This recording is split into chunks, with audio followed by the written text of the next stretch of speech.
Hi, and welcome to Early Retirement Roadmap, the show where I help you prepare for and thrive in early retirement. If you retire in your 50s or early 60s, your first 5 years are not a warm up. They can make retirement feel stable, flexible, and exciting, or stressful, fragile, and full of second guessing. And the data backs this up. Research from the Employee Benefit Research Institute and RAND, a major nonprofit research organization, shows retirement spending and behavior shift in the early years, and those choices have long term impact. So, in this episode, I'm going to give you 9 lessons learned from people already living in retirement, plus the 3 biggest mistakes that quietly derail early retirees. And stick with me because for every lesson, I'll give you a clear here's what to do about it so you can avoid the trap and take action right away. Before we get into the first lesson, remember this podcast is for educational purposes only and is not personalized financial, tax, legal, or investment advice. Our first lesson is treat withdrawals, taxes, and healthcare as one system. This is where a lot of even smart retirees get tripped up.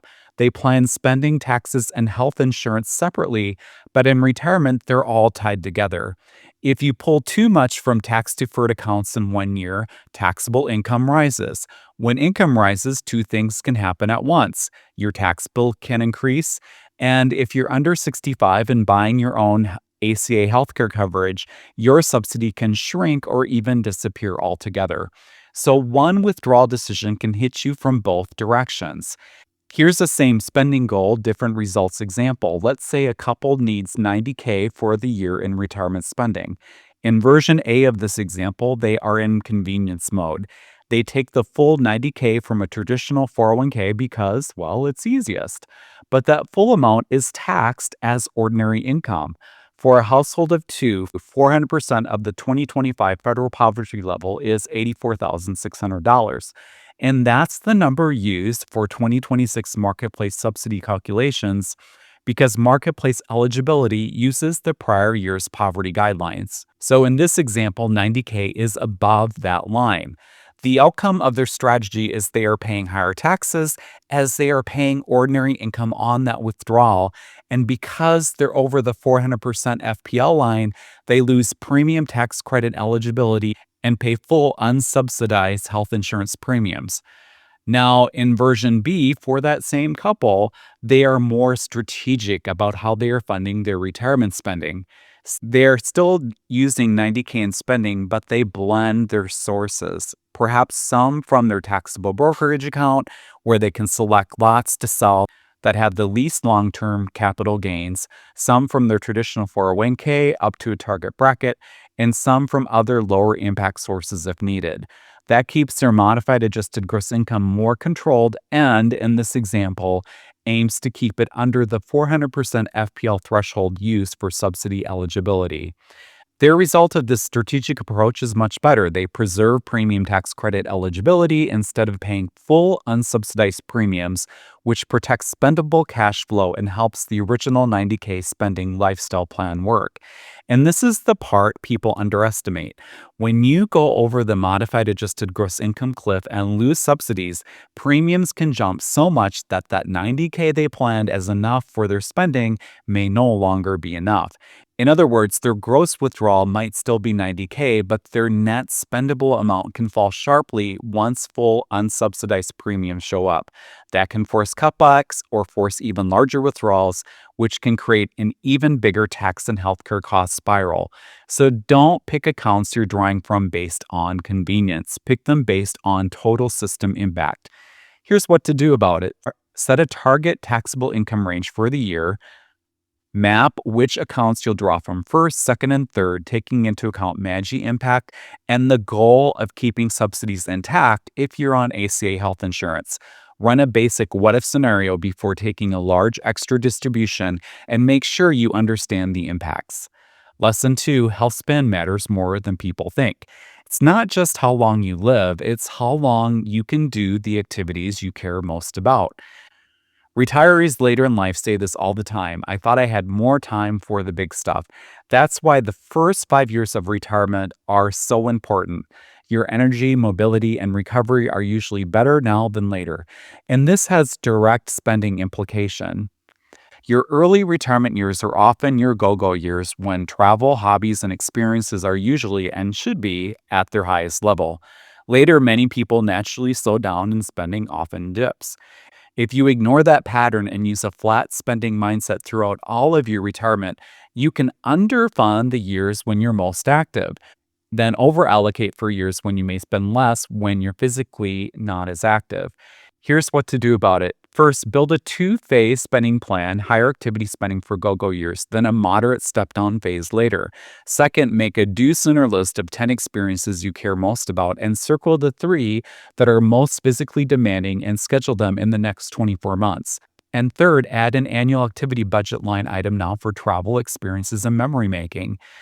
Fourth, put health maintenance on your calendar like an appointment: strength, cardio, sleep, and preventative care so you can enjoy those go go years longer and keep that old man or woman at bay. If something is physically demanding or deeply meaningful, please, please, please don't auto delay it to someday. Lesson 3, there are 2 sequence risks. Yes, in my podcasts and my videos, I've talked about sequence of returns risk a lot, and it certainly matters. Bad markets early can hurt withdrawals, but there's also sequence of lifestyle risk. What you normalize in years 1 through 5 compounds. We want to create a normal that helps us thrive during these formative years. Focus on building the routines, relationships, and purpose early so you create a thriving retirement that will compound in a positive way in the years to come. Here's what to do about it. Build a weekly template with repeatable anchors. And by repeatable anchors, I mean recurring blocks that are pre-scheduled and protected, not one-offs. Plan exercise, move your body in some way most days, and focus on activities that you enjoy and will stick to. If you don't enjoy running, but enjoy riding a bike, well, do that.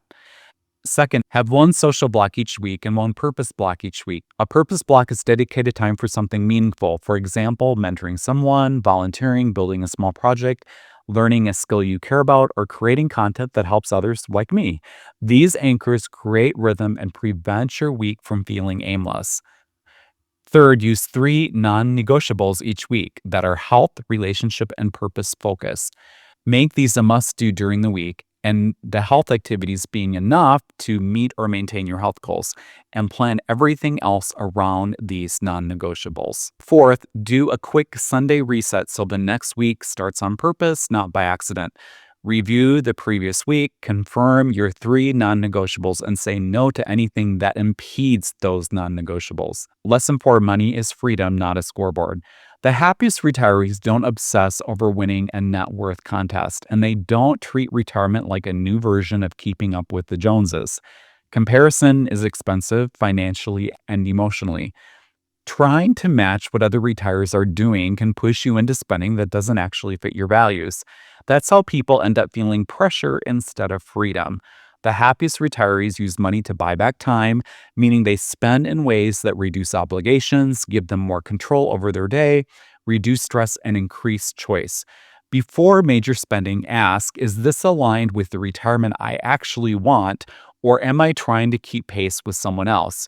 Ask, does this purchase buy freedom or obligation? A smaller house can buy freedom, fewer ongoing commitments can buy freedom. Owning your time is often the best return. Your retirement is yours. You get to define what a great retirement looks like and use your money to build that version, not someone else's. Here's what to do about it. Use a freedom filter for big decisions: time cost, stress cost, flexibility cost. Put spending into 3 buckets: essentials, joy, and optional upgrades. And third, if a purchase increases fixed monthly obligations, require a 72-hour pause before committing. Lesson 5, your identity will change. Please plan for that. You won't be the exact same person in retirement that you were at work. For years, maybe you were the doctor, or maybe you were an IT analyst and consultant like I was.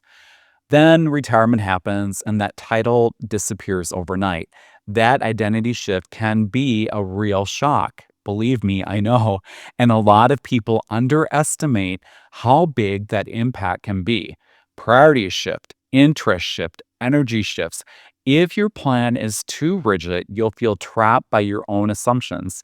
Build flexibility into both your budget and your weekly rhythm. Here's what to do about it.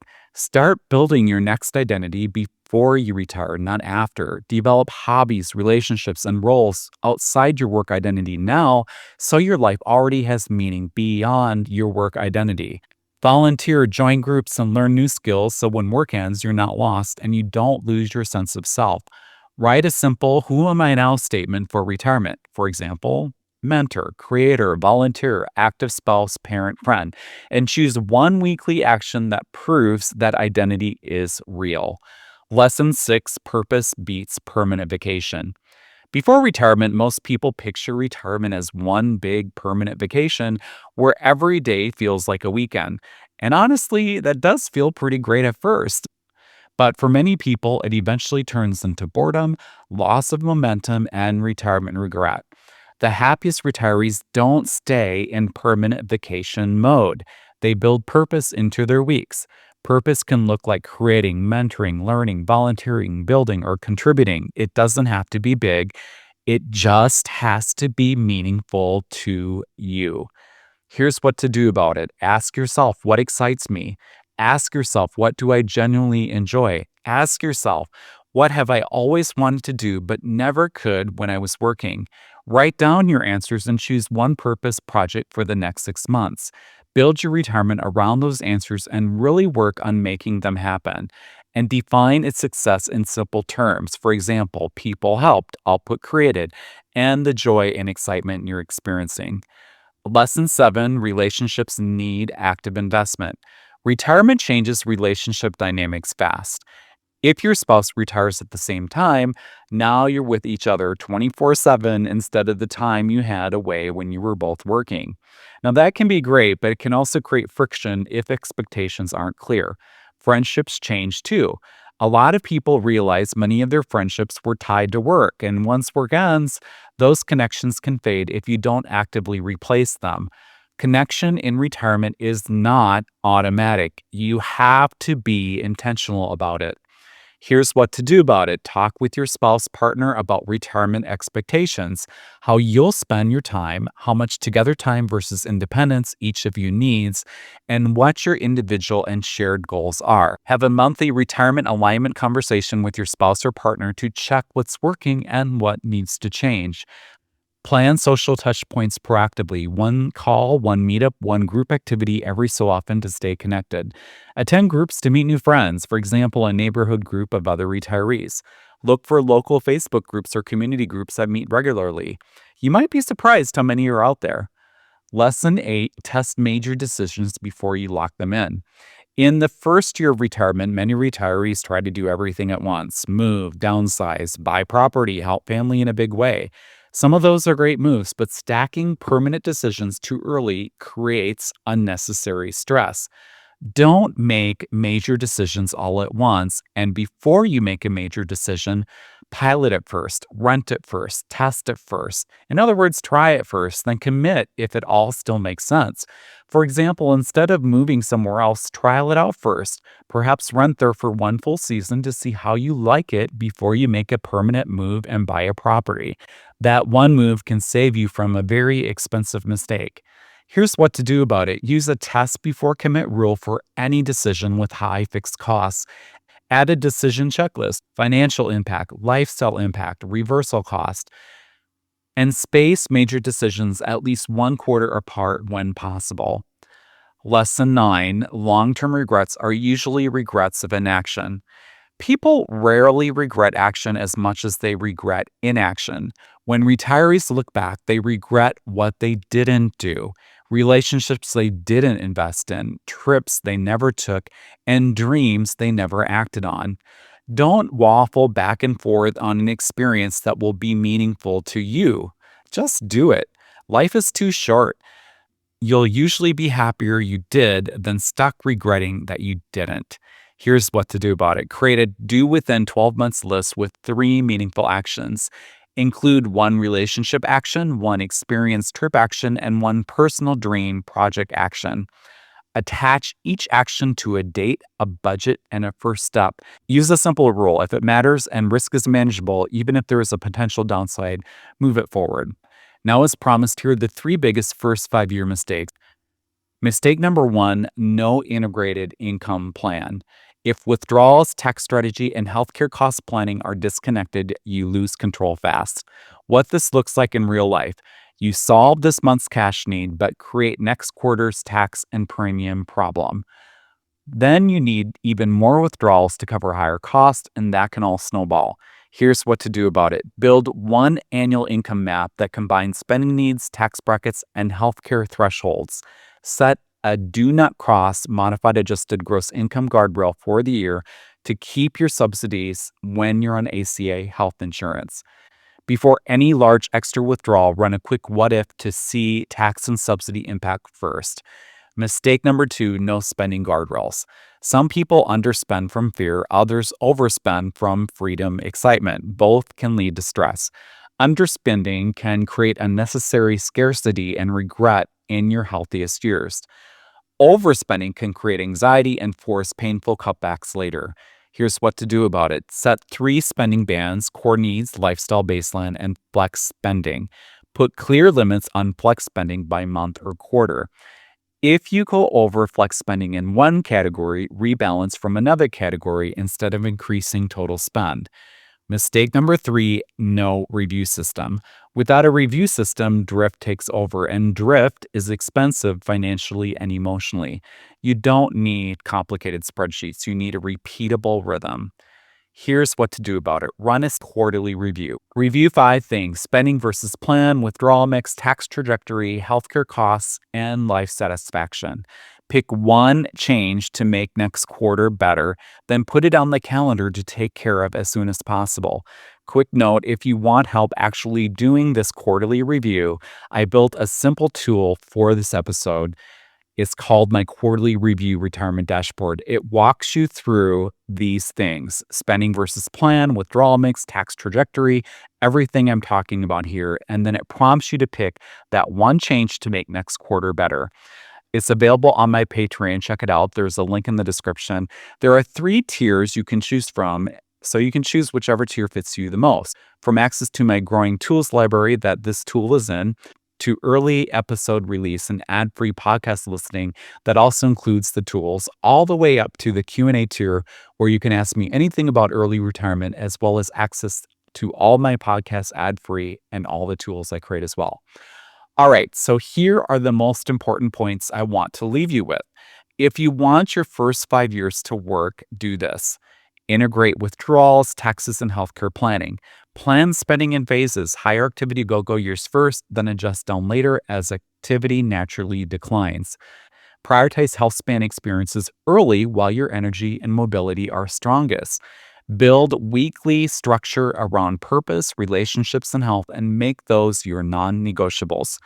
Test major decisions before making them permanent, and run a quarterly review and make one improvement each quarter. Do that consistently, and you dramatically increase your odds of a retirement that feels as good as it looks on paper. Well, that's all for today. Thank you so much for listening. And if you've been enjoying my podcast, take a moment to leave a great review. I'd really appreciate it, and it helps this podcast reach more great folks like you. Until next time, this is Mike Upland, early retiree at age 55 in 2024. Take care and make the most of today.